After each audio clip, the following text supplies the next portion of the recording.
started now. For those of you who were here Monday, this is just going to be an addition to what we've been learning in terms of how to impact and create an argument. What we're specifically going to be going through is how to better mechanize your claims and then how to better impact your claims going forward. Anna isn't here at the moment because she's having some Edinburgh airport issues, but she will be here hopefully by like past. They're going to give her section of the workshop. So the workshop is just going to generally be split up into two parts. I'm going to first talk you through a little extra of argumentation and mechanisms, and then Anna will tell you how to impact and weigh further beyond what we've already covered. So the first thing is just a recap for all of you guys who probably weren't there at the workshop, if you guys just want a bit of a reminder. What is a mechanism? Within every argument you are trying to make, you have a certain number of premises that have to be proven in order for said argument to be able to stand within a round. You cannot just say an argument and have it be counted. Mechanisms are what are then used to fulfill said burdens within that round. So if you give a certain number of mechanisms and the mechanisms themselves are proven, then we can count your premise as being proven. Once you have proven all those premises, then your argument has been counted, and congratulations, you've made an argument.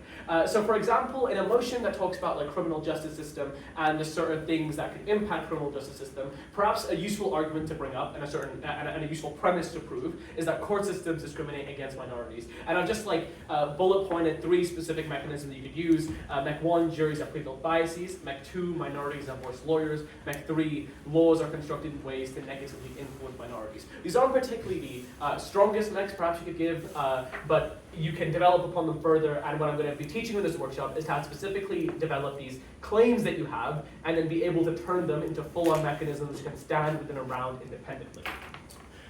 So the first part is how do you develop a mechanism further than a claim? And at its core, mechanisms and basically anything else that stands within debate are just like a recurring list of reasons why things happen. And what we have to do within debating is to just categorize those things and then give them specific names. So an argument is broken up into a premise, broken up into mechanisms, which then are split up into impacting and weighing. But at the end of the day, all they are is basically the same thing. You're just saying things about the world in a specific order to make a specific point. And you should sustain your mechanism, that is to say, you should explain your mechanisms to the extent to which, firstly, it is proven, and the extent to which the judge will buy it. And this is like pretty difficult to actually put a pinpoint on. A question which I was asked before this workshop is, how do I know the mechanism has been proven within a round, or how do I know the number of mechanisms I've had are enough to prove certain premises? The answer is there really is no concrete answer, but what I would just settle on is give enough time and clarity to your mechanism, that is to say, explain it to the extent at which the judge cannot dismiss it as just a singular claim.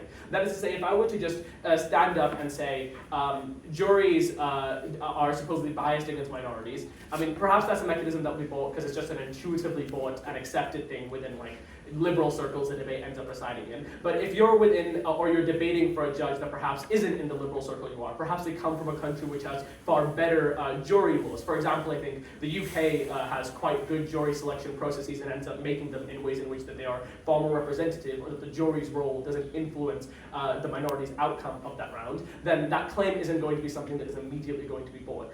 So the first extent to which that the bare minimum any mechanism should get to is that when you're giving a reason for why something should be true, it should at least be enough that you have spent enough time that the judge thinks it is important. If you have said a mechanism or a reason for a thing within the round, and you don't think it's that important to your thing, then I think the judge is not going to buy it as such, and effectively it's going to be a wasted portion of your speech.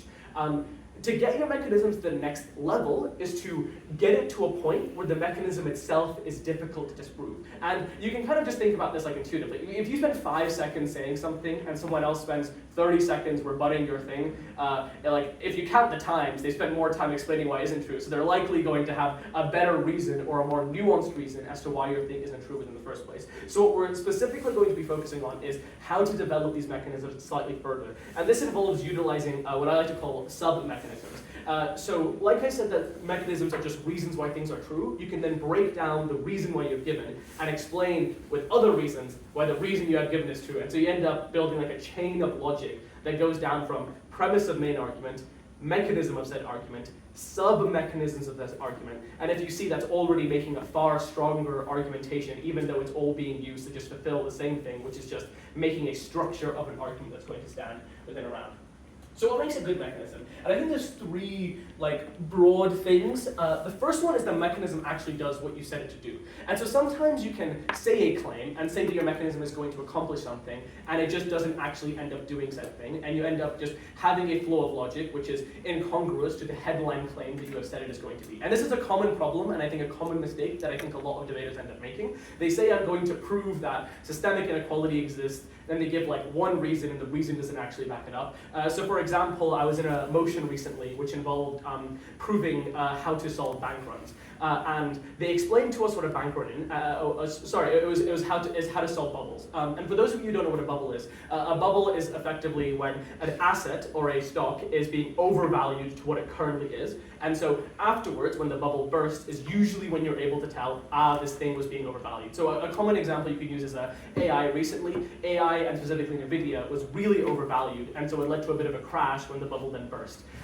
They ended up providing me a mechanism which doesn't actually solve for the problem that you have maintained. And so even though you say we're going to solve bubbles, if you highlight a problem and then your reason doesn't actually fix that problem, regardless of what you want magic words to mean, reasons don't end up concluding to those set things. You can never actually end up utilizing any extent of your mechanism. And teams can often point this out. So if you see someone trying to just give a list of reasons, which doesn't actually solve the problem they're trying to do, you sometimes don't even have to rebut those reasons of good reasons when they are true. You can just point out the internal contradictions of logic, i.e. government team said this, they then said this to prove their point. Clearly, this does not lead to the problem they're trying to solve, so you cannot even credit them with anything, which is why our argument should all be winning, because we've at least proven a difference in the world. The second thing is, I think, a good mechanism holds a level of nuance, or as a judge who I met recently called it a bit of spice. And what I would say to do this is to think about what is something that is specifically unique or interesting that relates to the format of the motion you can utilize to make your mechanism stronger.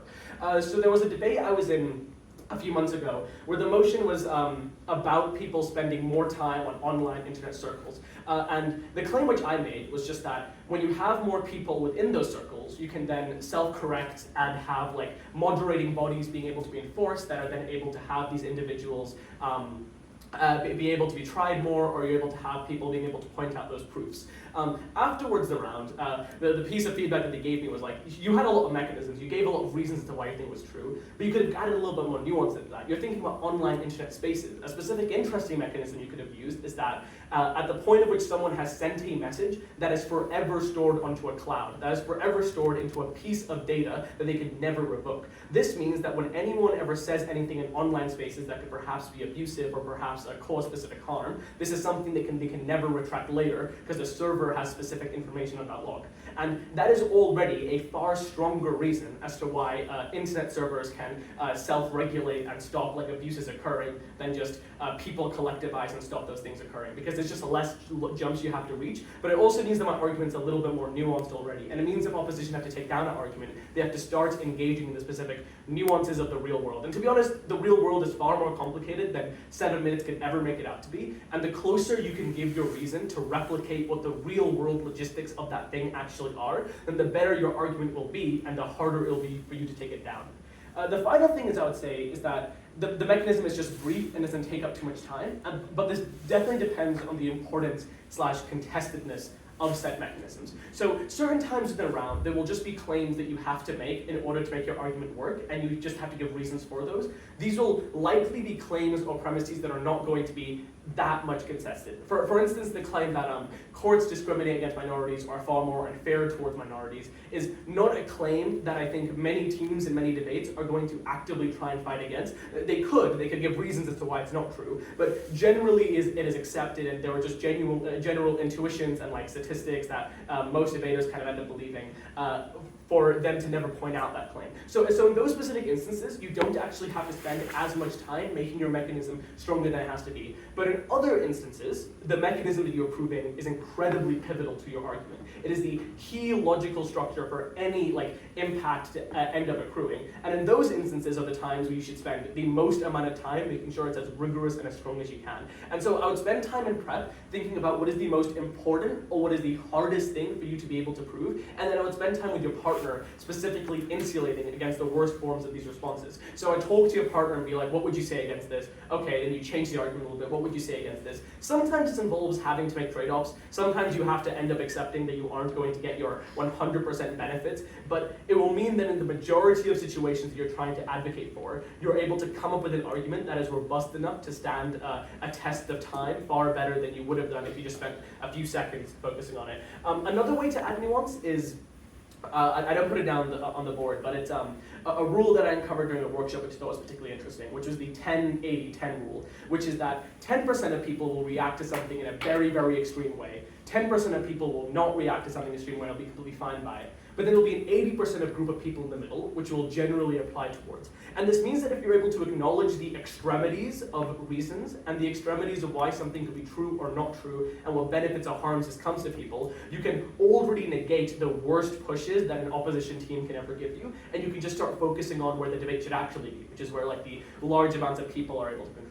Obviously, in certain instances, teams can talk about the 10% of something really, really bad and then make these things the greatest thing that lasts within a round. But it is the point at which you have recognized this to be a thing that then you're able to insulate against it in any way you want, whether that is saying these people don't matter, whether it is saying that these people get benefits in other ways. The recognition of that fact is probably the first thing that you have to get, and the recognition of the need of nuance and where nuance happens is the first thing needed to make a better mechanism.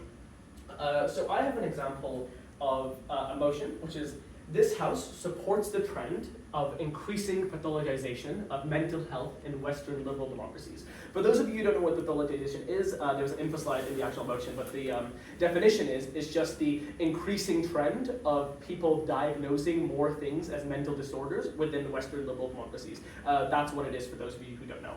So a gov argument that you could run is at the point at which you have more people exposed to mental health disorders, it then becomes less stigmatized, and we are then able to provide sufficient support towards those who need it. And so one premise out of like many you need to make this argument work is, why do people have a poor understanding of mental health disorders in the status quo?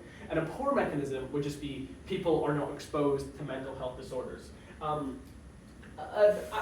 actually have an example of a stronger mechanism, but you guys would just want to take 2 minutes and try and think of a way to make this specific mechanism stronger. Just talk amongst yourselves and see if there's anything you can come up with.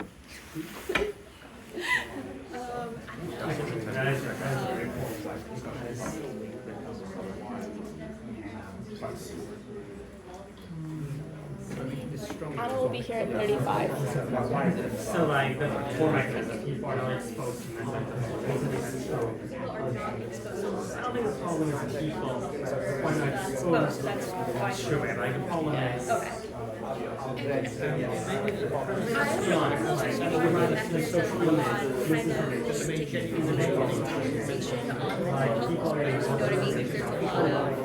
Stigma around treatment. I think you can say something like specifically to as well.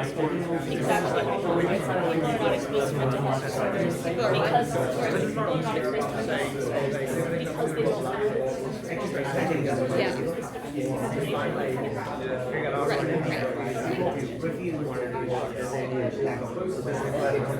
Thank you.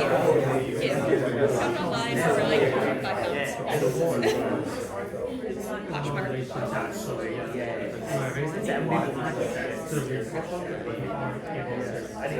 It's like coming up with things like this is like really hard for me. It's like thinking on the spot. I'm just like,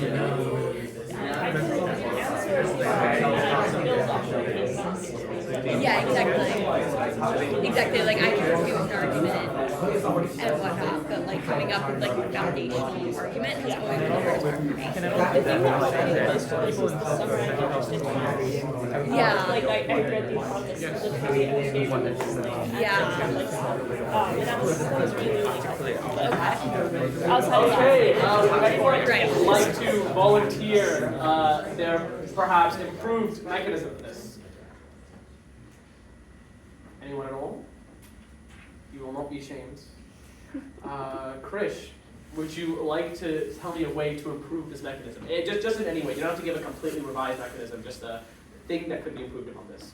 Yeah, sure. So first is basically just explaining why this is probably more true, so I provided some mechanisms. Maybe the kinds of specific things we were talking about were specifically like, maybe even if you see like the headlines of the mental health disorders in the media, maybe you don't read the content in the same way. We read beautiful infographics on Instagram stories and don't do this. So what changes is when you have more people diagnosed with mental health disorders, it means that at least one person, your friend or family or community is diagnosed, which means you're more open to understanding and more open to. Exactly. I will share the mechanism that I came up with, but Krish identified the main issue with that mechanism, which is that to some extent it is true that people are not exposed to the reality of mental health disorders and the specific nuance behind it, but the claim itself is false, right? People are exposed to mental health disorders, and just making that claim isn't going to get you further in the round. What could get you further is perhaps a claim like, day to day, many people just don't encounter people who are diagnosed with mental health disorders. The only way they interact with them is from the concepts that come from media and the traditional social media, who are then likely to play into fears or extreme presentations to make people engage. This then forms a collective understanding of said issue that people then repropagate within further media and conversations themselves, i.e. they claim that OCD is just needing a clean room. In the ways in which the mechanism better, I tried to break it up into color-coded parts of the different stuff it's trying to do.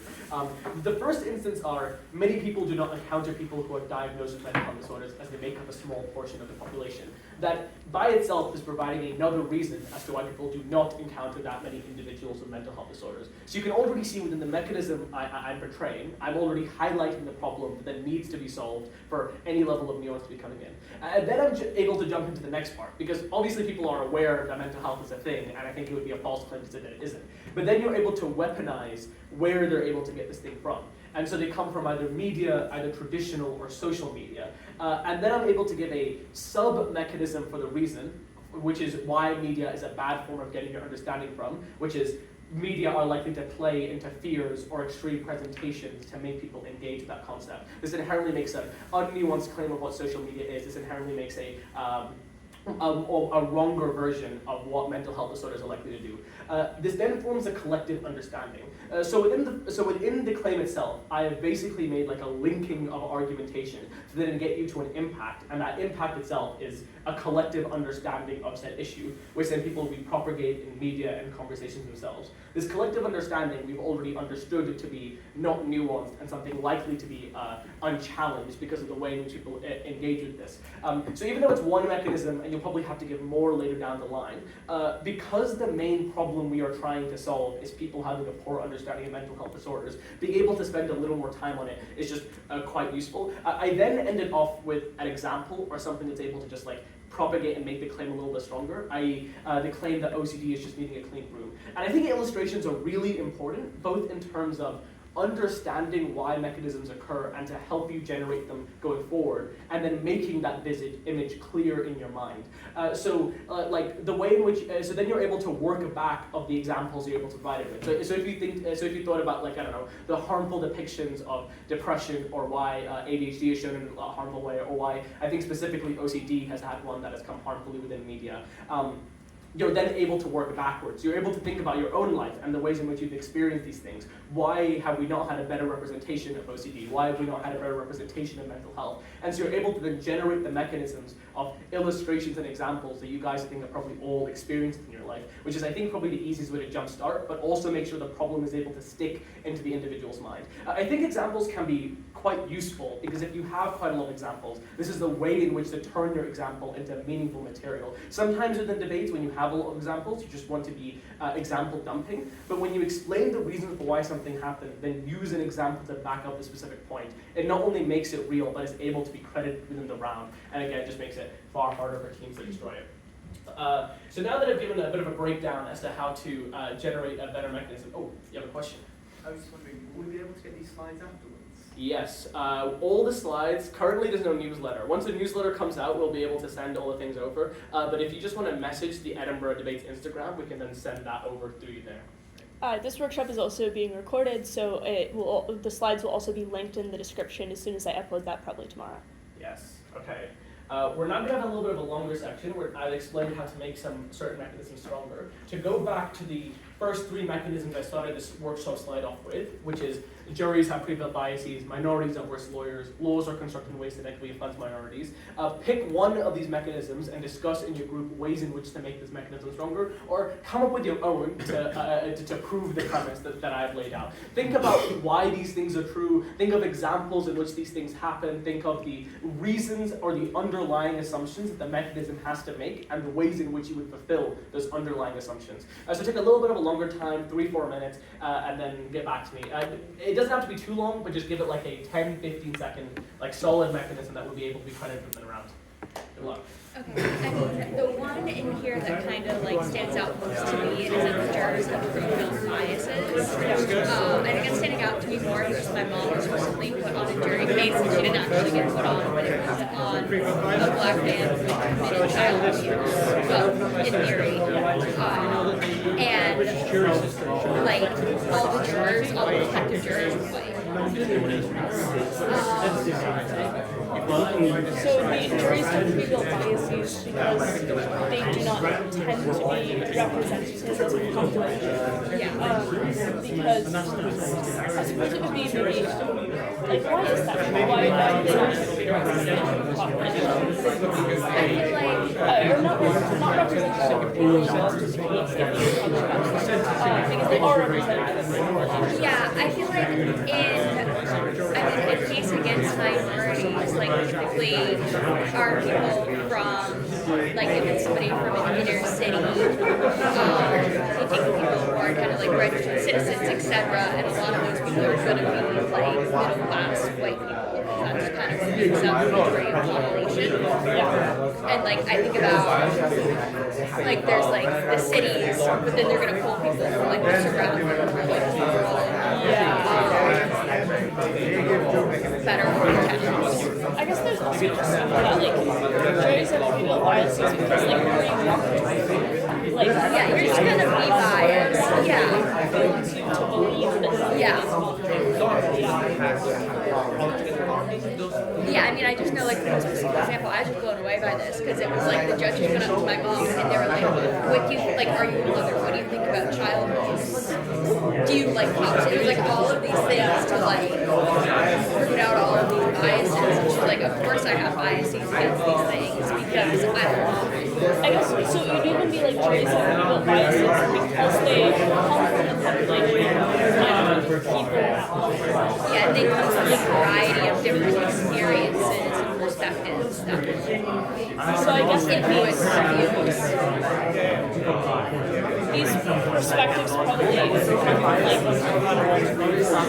guess it's also really so they pre-built biases because the higher experience because they've probably the criminal justice system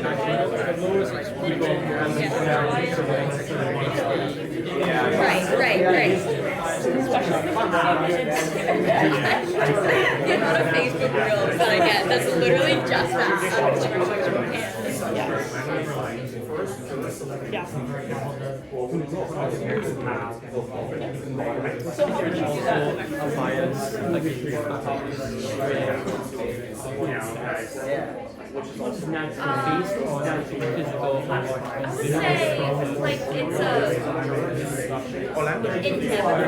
that jurors are going to have pre-built biases, and this is important in a case with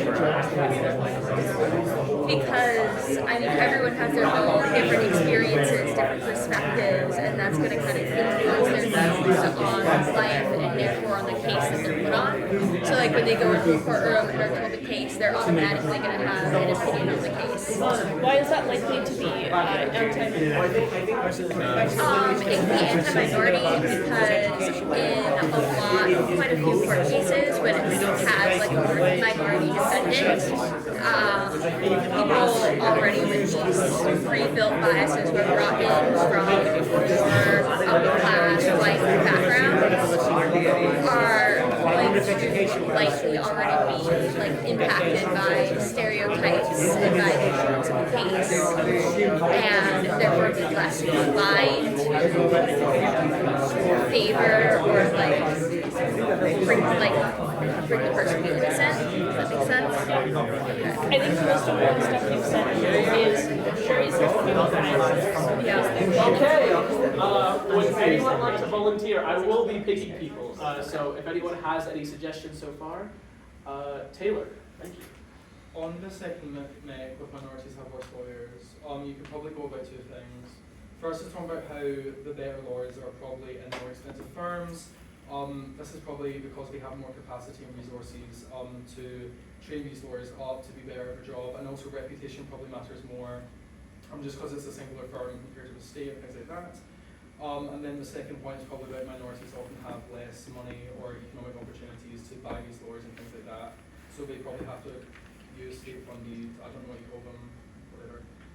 And there's discrimination within the job market, maybe poverty cycle within, and just systematic oppression of being a minority, so you have less economic capacity to get these better lawyers. Yeah, that's fantastic. That is exactly what I actually had for Mech 2 to make it a better mechanism. Does anyone want to suggest any of the other mechanisms or even make Mech 2 better than it is? Yes? For the first one, especially when it comes to popular juries, juries are like when they're picked at random, they're not trained in the sense like judges are, like they can be questioned to be unbiased or to have not to be influenced by other things, especially when the trial is very highly publicized. The jury will come in with their own private opinions and their own private biases, which might interfere with the trial. Yeah, that's fantastic. Anyone want to do mechanism 3? I think it's probably the hardest mechanism to innately prove by itself, but if anyone has any suggestions or any extra mechanism? All right. Oh, we'll go. So I think with Mech 3, I think the thing that came most immediately to mind is that the legislative arm of government is generally quite out of reach of the youth that tends to be like in control of like the most active influences exerted by people who are older or more likely to hold prejudiced beliefs, and so it takes much longer for changes in society to reflect at a legislative level, which is less true juries, for example. Yeah, that's perfect. For those of you that didn't hear, it was just a great explanation as to why the ways in which laws are constructed are designed by individuals who perhaps don't have the best interest of minorities in mind. Perhaps they aren't from that specific group, but are also from a earlier, are also older themselves, who like to hold more conservative biases and beliefs, which are like to be systemically quite oppressive towards those particular groups, making laws they don't particularly take into their culture, et cetera, et cetera. That was fantastic. The final two sections I have are, the first question I got asked to come up a lot with is how to come up with mechanisms to respond. This is generally something that's quite important to do within debating because you only have 15 minutes to have prep, and then within the debate itself, you kind of have to be quite fast with it to listen to everything and to come up with the reasons why things are true. Honestly, there is no hard and fast way. There's no magic spell I can give you to come up with mechanisms really quickly. This will require just time spent debating and learning those things of how to turn the ideas you have into reasons. But a way in which I would suggest doing it is just think about your own intuitions as to why something is bad. So for instance, for like misinformation and how misinformation gets spread, there are often quite a complexity and variety of things which then influence the general horde of misinformation. And those different things interact and do different aspects. That is to say, the ways in which media propagates misinformation, the ways in which politicians propagate information, and the ways in which propagation is propagated in like families or communities are all kind of distinct and done in their own separate ways, and just doing a broad generalized blanket over how misinformation gets spread will never be a clear way to get, will never be as strong as specifically listing out the 3 individualized ways. When you're able to identify the different ways in which things get spread, and you're able to better access the how to get complex things from the base claim that I think you guys all have and quite have like a rich understanding of the world. That is when you're able to make your arguments far stronger and then are able to start coming up with mechanisms far faster. Because at some point it isn't coming up with reasons for why things are true. You know the reasons to why things are true. It's just about recalling them in fast ways.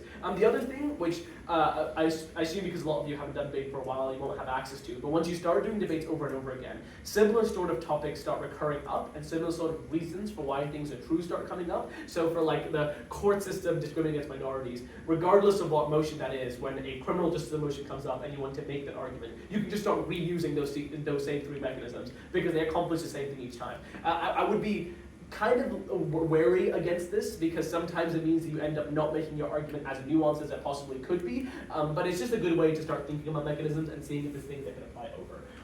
The final thing I have to say is just how to effectively respond to good mechanisms. The easiest way to respond to mechanism is to just respond to the premise that the mechanism is built upon. If the premise itself is something that can be disproven, then it means that regardless of any benefit the mechanisms could provide, if the premise doesn't lead to the benefit that Gov is wanting to talk about, all like the 5 mechanisms they've listed are kind of like gone to waste. Now, usually if they've managed to come up with 5 mechanisms, then it's pretty fair that the premise is probably true to some extent. So the next thing you should probably do is respond to the sub-mechanisms of the mechanism.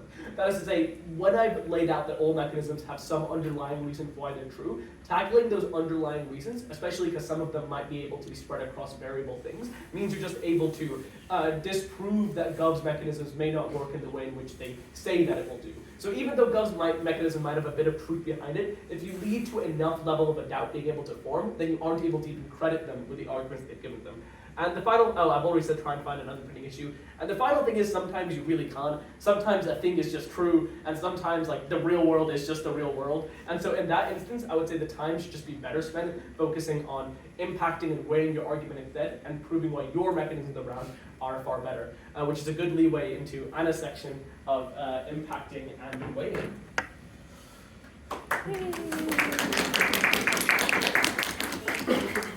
Anna, the barrier for where the camera is about a foot from the side of the screen, just so you're aware. There. Do I move here? I move here. Closer. Okay.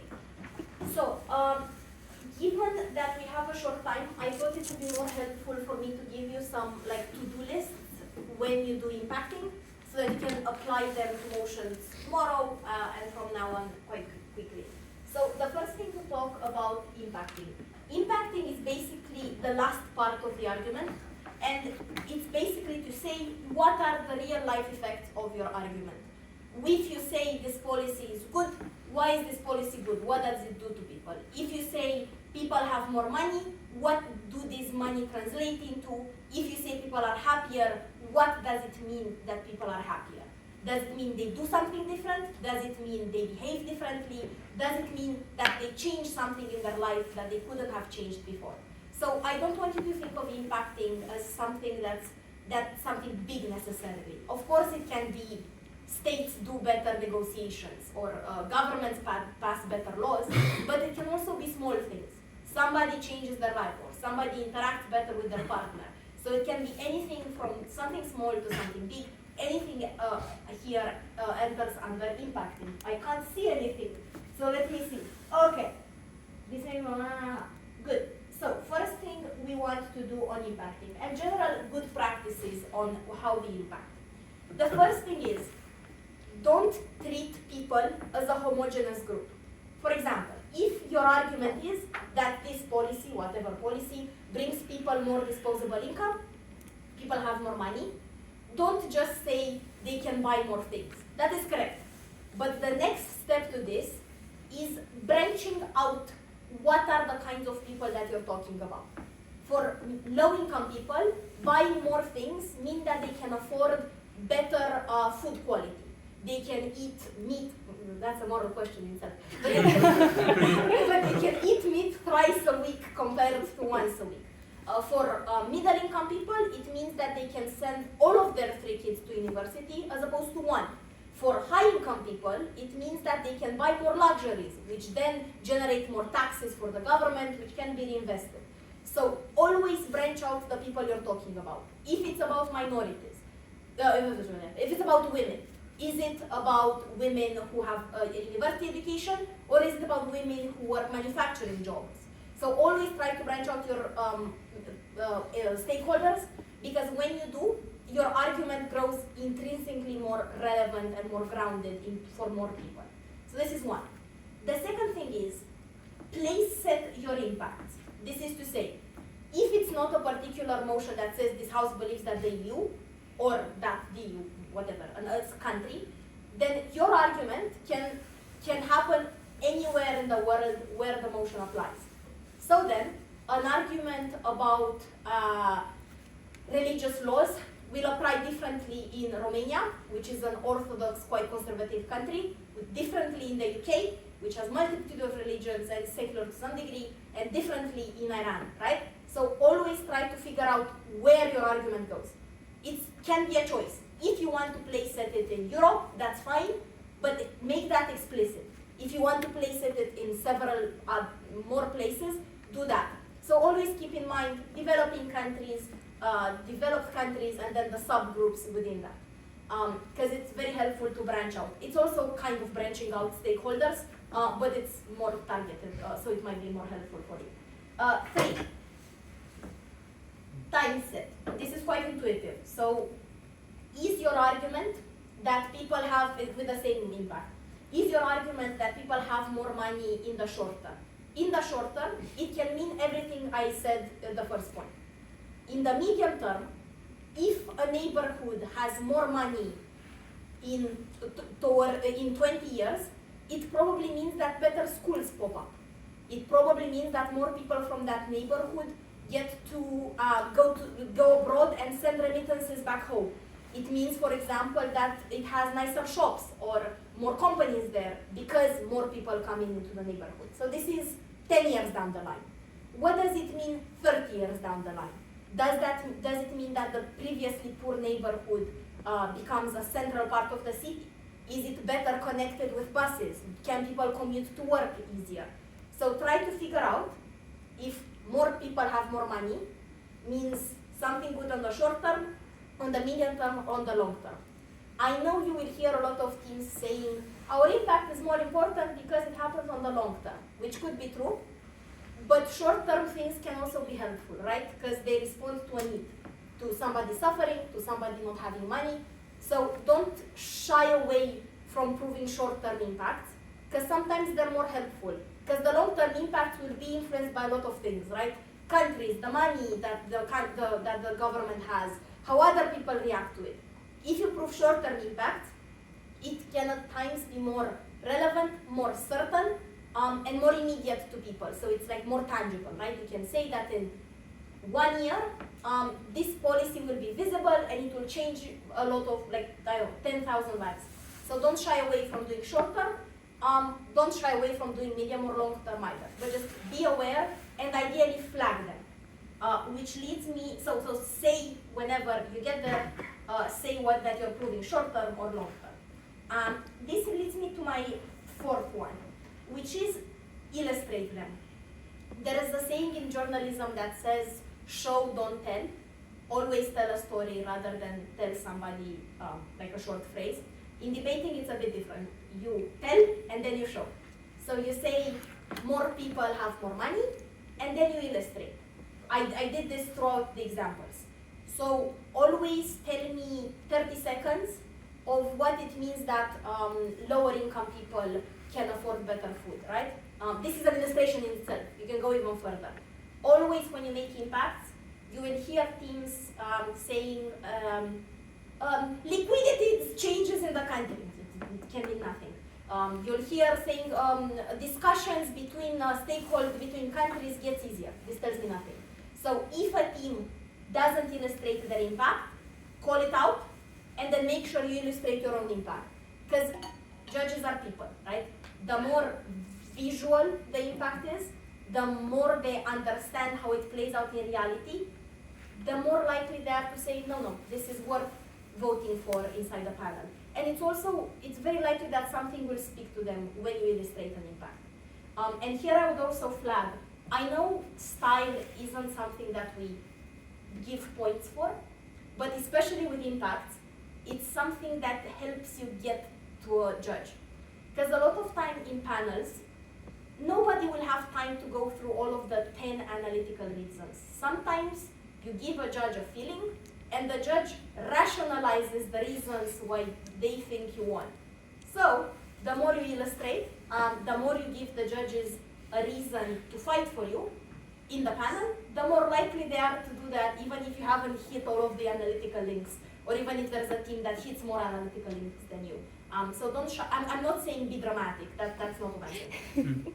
But don't be afraid to use style a bit, because people are human, and I think sometimes we can forget that in debates. Fifthly, so I think if you do the first 4, you're more than good to go. I will flag. I'm aware this is a lot to do.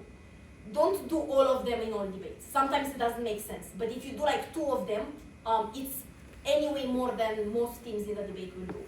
So don't take up 3 minutes of your speech for impacting. Impacting should be 1 minute, 2 minutes, depending on what kind of motion. But make sure you hit some of these checkpoints. I'm just giving you things to choose from. I think scaling is sort of the next level. Scaling is, in debates, people will say, oh, this impact will never happen, or this is a 0.1 chance. And then judges can discard this impact by saying, oh, this is very unlikely, I don't really care if it happens. So scaling means branching out how often an impact happens, but how dangerous or good it is that it happens. The way you do scaling is, people have more money. An impact that will happen a lot of times, occurs daily, but is small, is that they can afford to do more hobbies and go out with their friends more. Small, it's not like the world blows up, but it happens a lot of times. Cumulated, it gives you a lot of happiness throughout a year. Medium impact, it happens sometimes, and it's medium importance.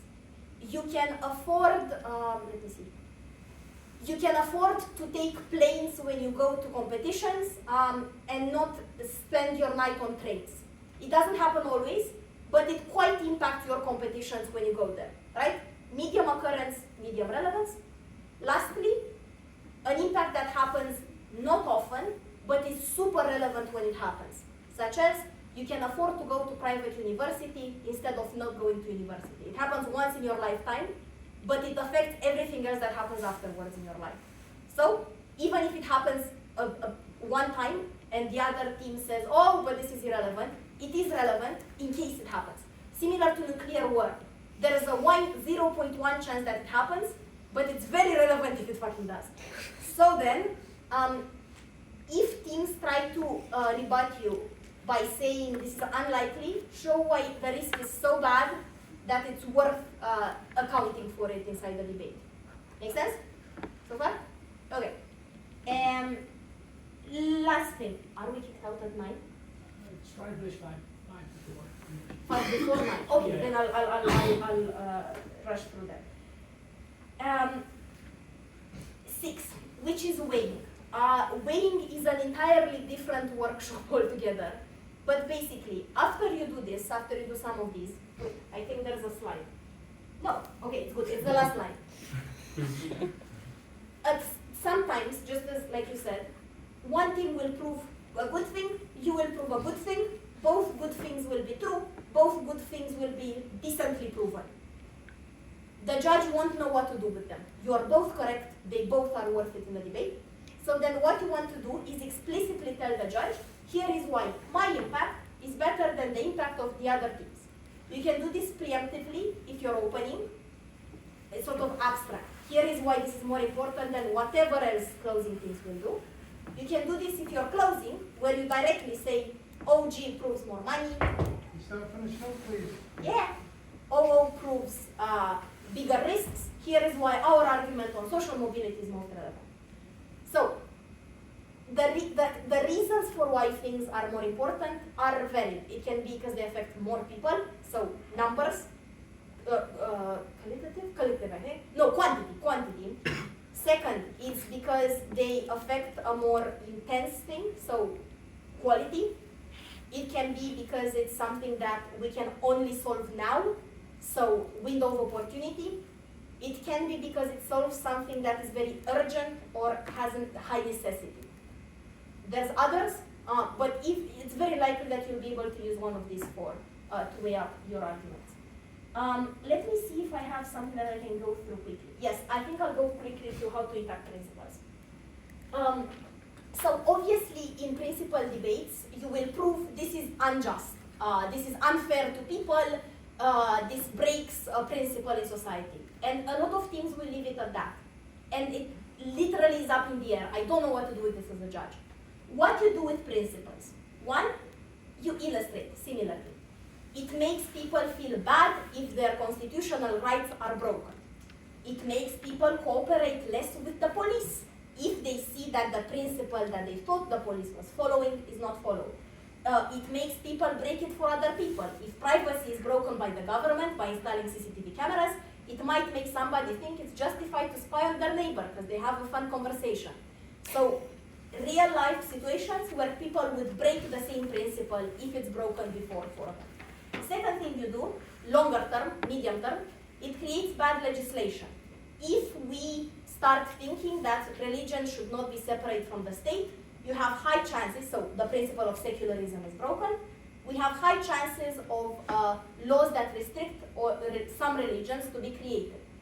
Third, it can create good or bad narratives. For example, if you prove a principle of bodily autonomy, you can claim that this, for example, helps social movements that use this. Me Too movement, at its core, has bodily autonomy. My bodily autonomy has been broken by somebody, so I deserve a trial to punish that person.